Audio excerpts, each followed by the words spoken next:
I would recommend checking it out. Wait, Cliff is in here? Cliff Terios is in here? Hold on. You see, Cliff Terios was the champions squad. Yeah. You remember Cliff, right? From Overwatch?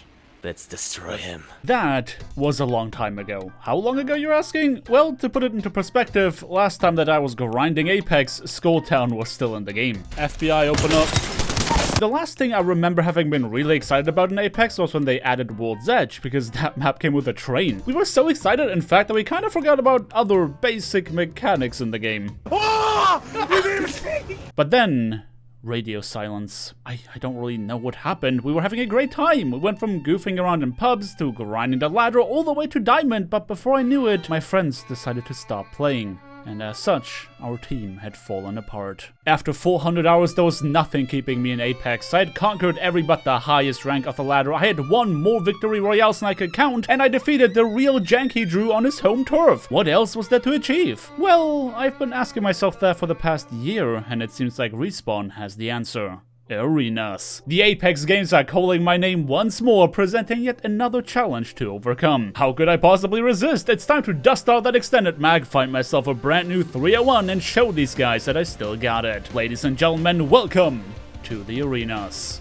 By now I have a lot of BR experience under my belt, however, that style of competition is very unlike what I'm used to. I am no stranger to competing for glory, but gladiatorial combat executed to the bloody end in a tiny arena was not my preferred way of dying. And if dying is what I want to avoid, I knew that one basic rule of combat always applies: high ground is king. And while I continue to stand by that statement, what wasn't helpful was me jumping out in the open just to try and catch some bullets. I didn't know which weapons would be preferred in any given arena, but it appears as if our opposition was heavily favoring the sniping variety of playstyle. For somebody who just picked up an R99, that wasn't exactly ideal, and even less so in regards to me having to use the only shield cells I have to my name right from the get-go. Communication had been very sparse up until that point, in part because I hadn't realized that I forgot to unmute myself on Discord, but regardless, we were in a pinch. I'm assuming none of us have snipers, right? I have a wingman, that's Does it. this look like a sniper rifle to you? I have a wingman, so I can try and take pop shots on them. Oh, hey, they're where we were. I'm gonna go guard the zipline. Never mind, too late. Pull back, Josh. Hit 141. Bird and I are pushing. Birdie, I'm the mic away. Alright, I'm waiting by the door. Let me know when you're ready. I'm here. One's coming. One down. Yep. Gas. Yeah, I got gas. Damn it! One right here. One is near me. One is near me. He's shield strength. Ooh, nice. Clutch. Good job, boys. You were adequate bait, and nobody can ever take that away from you. That's all I've ever wanted, to be honest.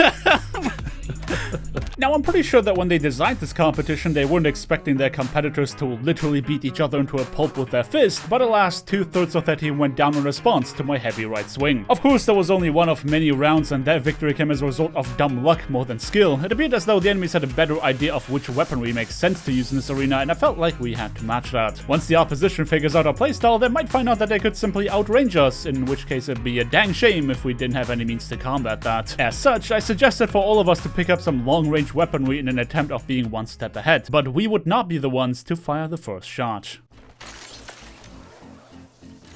Or that. Okay. They're rotating over there. I won't lie if I said that I wasn't feeling a bit smug. The charge rifle might not be the best sniper in the game, but for somebody who hasn't played Apex in a while, being able to get safe and easy hit scan damage out to drain away their shield cells was a foolproof plan. Though as much as I thought I had predicted the opposition's playstyle, it quickly became apparent that they were a step ahead of us once more. They had secured a strong position at the care package, while we would have to forsake the high ground we valued so much, and all of that because we weren't paying attention to the ring. When the time came to rotate, we were the ones putting ourselves in harm's way, and our weapons of choice suddenly didn't feel all that useful anymore. But now we were stuck with them, so here's trying to find out how we can make this work. Trying something cheeky over here, boys. Alright. They know.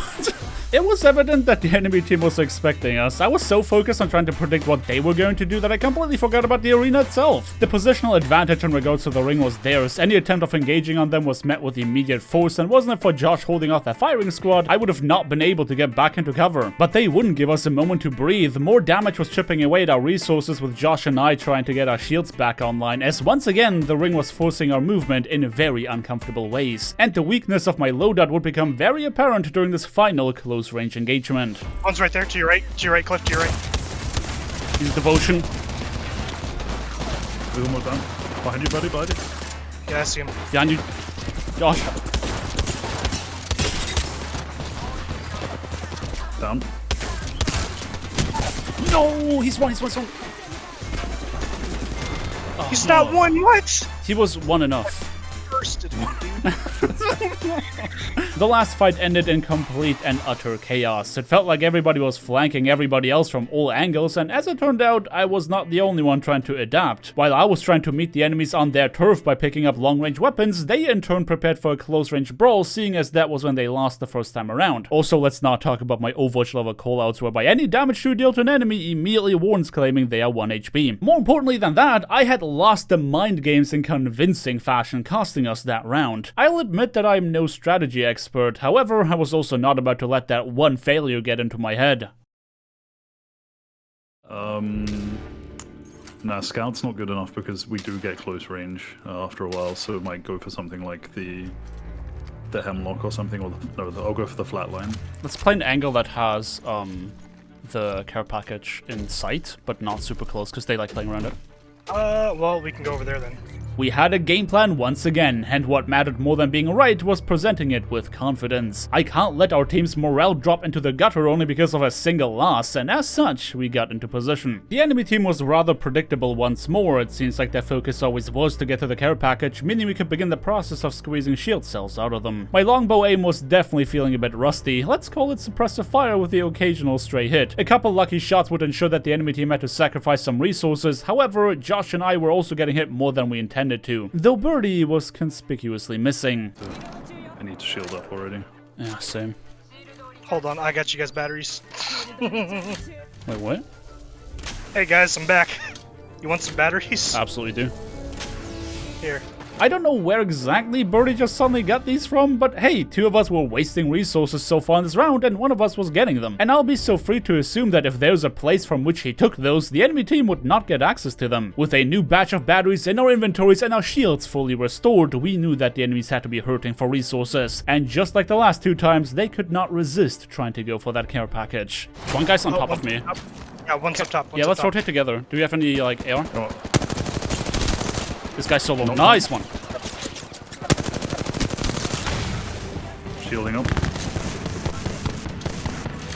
Get inside if you can. Yep. Good.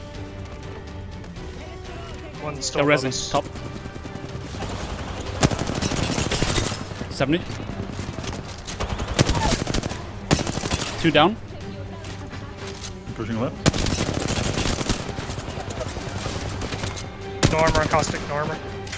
Nice. Well Got done, him. boys. We read them like a book. Flawless. Strategy, execution, and dumb luck were all on our side for this round. I should definitely be using the 301 whenever possible, because it is and always has been my favorite gun. Though in my spending spree, I kind of forgot that we only had a limited amount of crafting materials at our disposal. I wanted something long-range capable, but while I was weighing in my options, I accidentally bought a G7 Scout without realizing that I didn't have enough cash to upgrade it. To call a 1x G7 long-range capable is like saying that a Kraber is a shotgun. I mean, sure, it can technically do what you ask of it, but really, it isn't what I would describe as an optimal choice. Well, whatever the case may be, we had match points, so if we can win just 1 more round, victory will be ours. With that said, the enemy team was definitely not done fighting yet. One of them's already there.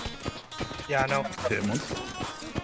All my shields are gone. All my shields are gone. I pinned him down, I pinned him down. I was off to a terrible start in this round. Birdie somehow managed to get over the zipline without getting knocked, but their firing squad immediately killed all of my momentum when I tried to follow him. He was now stuck in no man's land while I had to use my only battery, but there was no time to complain. If you want to win these arenas, you have to be quick. And as such, I could make use of Josh's covering fire to safely cross the distance. And what do I do with my newfound positioning? Of course, stare down the barrel of 2 ARs as we begin absolutely laying into each other. As far as trading damage was concerned, I didn't do too bad of a job for a 2v1. My healing drone ensured that our med game would remain superior to theirs, though I didn't have much of a choice but to use every last shield cell to make myself combat ready. Between Birdie's precision damage, my arc star, and Josh's smoke grenade, we suddenly found ourselves in a position where we might be able to make a move. I'm going over. I'm all out of heals. Let's push together. Coming. Let's go. I fell? We had gotten a bit overzealous. Birdie yeeted in on the opposition before the rest of us was ready, and when we were, we must have tried to hit the zipline at the same time, eventually causing me to get repelled. For how much I was the one to readily suggest combat strategies throughout this match, I definitely found myself at a bit of a loss. I was torn between wanting to catch up to my teammates ASAP and securing the care package. It took way too long to replace my bloody G7 with a golden devotion that I can't remember ever having seen before, and the cherry on top was Birdie getting downed and shouting for help. I did not feel good about wasting time running back, but hey, a sneaky res has been the difference maker more than once in my time playing Apex, so here's hoping it's gonna end up paying off. But for the time being, we were in critical condition. Birdie had downed the enemy caustic, but with two of us currently healing up, I couldn't take the chance on them just suddenly deciding to finish the job. Another one down again. I have no heals left. Oh, pushing the cliff behind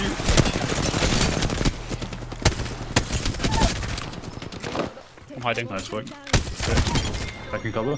I can cover. Got them.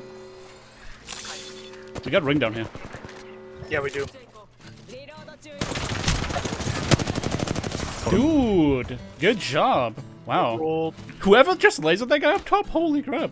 That was That me. was Josh. Ooh, man, Apex arenas really are something else. I never took a liking to the slow nature of games like CSGO and Valorant, so having that kind of formula with a fast-paced movement and solid gunplay from Apex feels really good. Though my lack of experience is really showing. I can point, click, and slide well enough, but when it comes to strategizing and keeping a cool head when things go south, I still have a long way to go. A win's a win at the end of the day, and I was proud of my squad having done as well as we did, especially considering the fact that none of us have actually played this game in a really long time. Either way, I hope you guys enjoyed this video, and if you did, do let me know by dropping me a like on your way out. Consider subscribing if you want to see more, and definitely ring that bell icon to not miss out on my next upload. I hope you guys have a fantastic day, and until next time, peace.